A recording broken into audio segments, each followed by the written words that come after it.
Jeremy Corbyn has restated his commitment to more public ownership. In an interview for this programme, he agreed that the Labour Party could be seen as an existential threat to the current economic system, which he said was marked by injustice, poverty and falling wages. He insisted that publicly owned organisations were better at investing in services and delivering them. Along. Capitalism is heading for a new reckoning and more public ownership is one of the solutions. So the Labour leader Jeremy Corbyn has told us, as we've just heard from Chris Aldridge. The party wants to renationalise Royal Mail, the water companies and rail services when they reach the end of their franchises. In an interview for this morning's programme, Mr Corbyn said Labour would take on the current economic model, but this did not mean a return to Clause 4. He was star speaker this weekend at the conference of Labour's sister political movement, the Co-operative Party. Both have a pact not to run candidates against each other. This is the Co-op's Centenary Conference, a reminder of the explosive impact of the year 1917, as I heard from its General Secretary, Claire McCarthy. I suppose there was just so much social and political change happening at the time. There was a great deal of upheaval and governments really that weren't listening and were in a sense behind the times, not hearing the demands for social change. And it was also a reaction against a movement that felt it was being ignored by the government of the time. So the cooperative movement met in its annual conference in Swansea in the May, and they decided that they would demand a meeting with the Prime Minister. He turned down that meeting and apparently instead went to meet the Jockey Club. So the movement was stirred to call its emergency conference and create a political party of its own. Here is Jeremy Corbyn's whole speech, condensed into 1 minute. Jeremy Corbyn.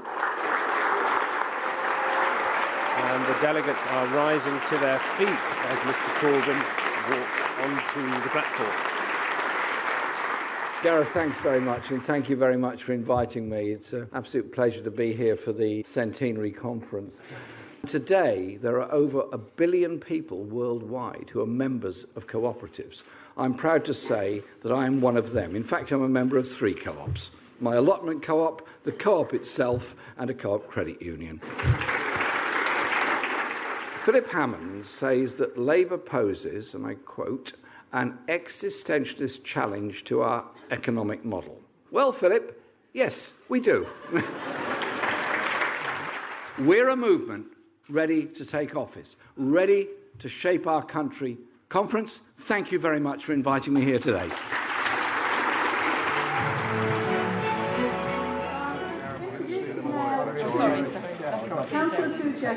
I walk with Mr Corbyn away from the stage. A man approaches, asking him to sign his copy of Tony Benn's diaries. That's great. Thanks very much. Cheers. And here is the leader of the Labour Party, sister of the Co-op Party, in his own words, on capitalism.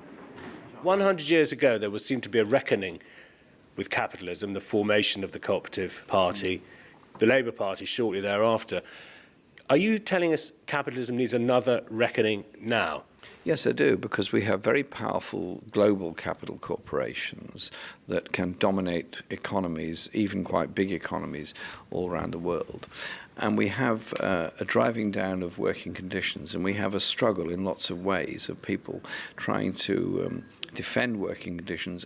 And so I was putting out some thoughts today about the cooperative model of ownership and management of businesses, and just pointing out how successful many co-ops are. There are 7,000 co-ops in this country.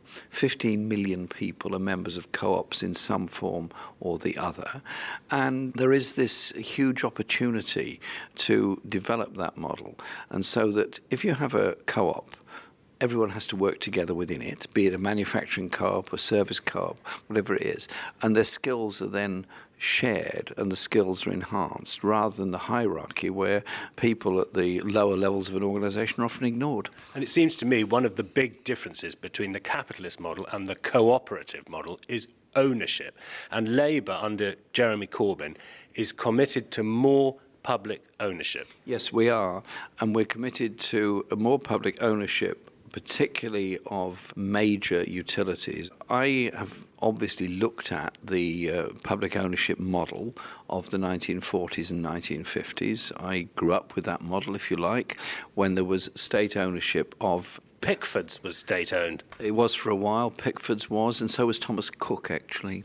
I mean, some of the public did not fall in love with the great state industries by the beginning of privatisation. That's what you're dealing with, the memory of the voters. But when they saw what came as an alternative, they began to look back on it and say, hang on a minute, when these organisations were publicly owned, they were better at investing and better at delivering service and actually more responsive to consumer needs. But a model that involves the skills of all of the staff, that does involve the community and how it delivers, is important. So is the Chancellor right to think that the scope of what you're suggesting, the changes you want, is an existential threat to our economic model? Well, his economic model is one of private ownership, high profit, and of cuts in public expenditure. In a sense, what he's doing is driving down the role of the state and the public. What I'm saying is we have such levels of injustice and inequality and poverty in this country. We cannot go on subsidising at the top end by tax relief and tax cuts and punishing at the bottom by public spending cuts. And indeed, the IMF came out largely in agreement with the points that we'd made about increasing tax at the top end to invest in the public realm. So the answer to the question, are you an existential threat to our system, is? It's not me personally. I'm just an individual. It's our movement that's a threat, and it's 13 million people that voted for us that are a threat. A threat to the current economic system? To the current economic model of injustice, of the poverty it has brought, and the falling wage levels that are happening at the moment in Britain. Equitable distribution seems to be something that rallied people before a century ago. You hope that the centre ground has moved in politics, don't you?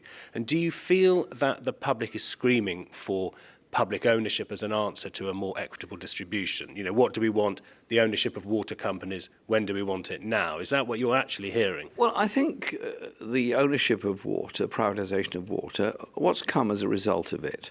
Massive profits, hiving off of those profits often to tax havens elsewhere, sale of a large number of assets, and very expensive water as a result of it. I think there's a natural case that water, it's the obvious thing we all need.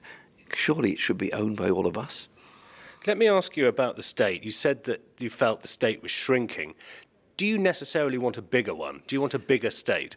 I want a bigger public realm, which isn't necessarily the same thing. And so a cooperative ownership, a public ownership, a local public ownership of a service, of a delivery, I think is a good thing. Do you think that Brexit, goodness knows what it means at the moment, but does Brexit allow more nationalisation, a bigger state, because it's against EU rules to nationalise big industries? So do you think Brexit allows for a bigger British state? There is obviously an issue around state aid and an issue around public ownership. The EU rules do not force privatisation, but they do make it very difficult to bring industries back into public ownership. That is one of the questions I've raised. And so and exiting the EU makes it easier for you with your desire for greater public ownership. I see the direction that you might be trying to take me on this. Listen, we are for trade access to the European Union, obviously. We want that close relationship. We want that level of environmental and consumer and workers' regulation. But we also want to be able, as a government, to encourage a greater level of public participation and public ownership in industry. Is that easier out than in? I want it to happen when we're outside the European Union, but I want it to happen anyway. And had the referendum gone the other way, I'd have been arguing for it within the European Union. Can I ask you some of the phrases that you've been kind enough to listen in my long questions? Equitable distribution, common ownership, popular administration. Where did we hear all of these before? I'm glad you're such a student of Labour Party history. It was Clause 4, Part 4 of the Labour Party Constitution, which was subsequently altered into the current Clause 4, which is common endeavour. Is it time for a new conversation about Clause 4 in the Labour Party, Jeremy Corbyn? It's time for a conversation about policy development. We have the principles. We don't need to be rewriting our constitution. I want to go into debate about how we put detail into our policy on housing. I want to go into debate about the details of policy now, because this government isn't going to last very long. We're ready, we're able, and we're very willing to take over. You're cousin of Clause 4, not back to Clause 4. I grew up with Clause 4. I live with Clause 4 on whatever form it is, but above all, I live with the principle that we want to have good public services, cooperative principles at the heart of a lot of what we do, and above all, the principle of social justice in this country. What's your favourite of your three co-ops? Your allotment, your credit union and your co-op shops? Well, obviously the allotment co-op is a very participative one, and you can't avoid that. So, of course, I love the people that are there. The Co-op Credit Union has done so much to empower people locally in my community, and I think they've done great jobs. And I am a proud co-op shopper, and I love going in the co-op. Thank you for talking to us. You're very welcome. Thank you.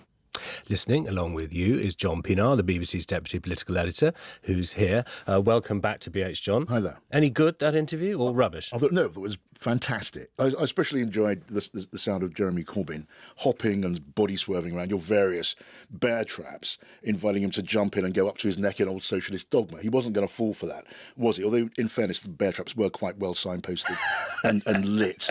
He wasn't going to go the way of John McDonnell, who once had on his Who's Who entry fomenting the overthrow of capitalism, or wave around a copy of Chairman Mao's Red Book. But he doesn't have to.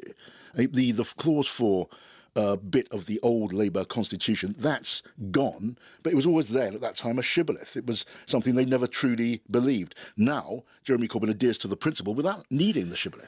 Does it prove that he believes the centre has moved? The fact that he goes on Radio 4 and says, let's have Royal Mail back, let's have the water companies back, let's have the rail companies back. I love Clause 4, I'm not bringing it back. Is that evidence of a man who says the centre's moved to the left? I believe it, even if you don't. Look, the politico-geographical location of the centre is in the eye and the mind of the beholder. He certainly believes, Jeremy Corbyn, that he's won the argument. He believes that the appetite now for state intervention, for higher public spending of a kind that present government sees as absolutely unconscionable, he thinks that argument has been won. In his own mind, I've no doubt, he thinks the argument that he's been propagating for decades is now the winning argument. He will not say this country is now a country of the left, let alone the far or hard left, but he believes he's won. And to a lot of people, that sort of amounts to the same thing. He's still not polling ahead of the Tories all the time, is he? One poll now and again comes out, one poll doesn't. So actually, is this the argument? We've got Brexit going on as the big overarching one, but is this going to be what's next? You've got housing, you've got company profits. Is this the sort of next year's arguments?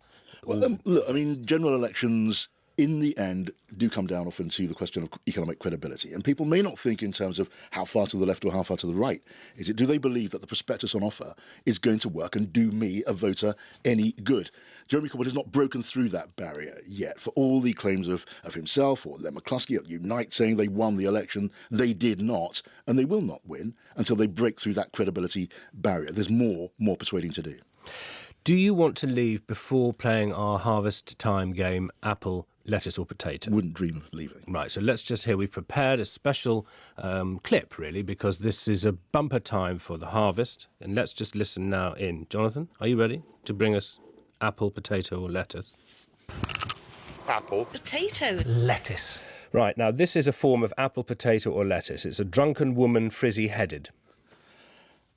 Apple.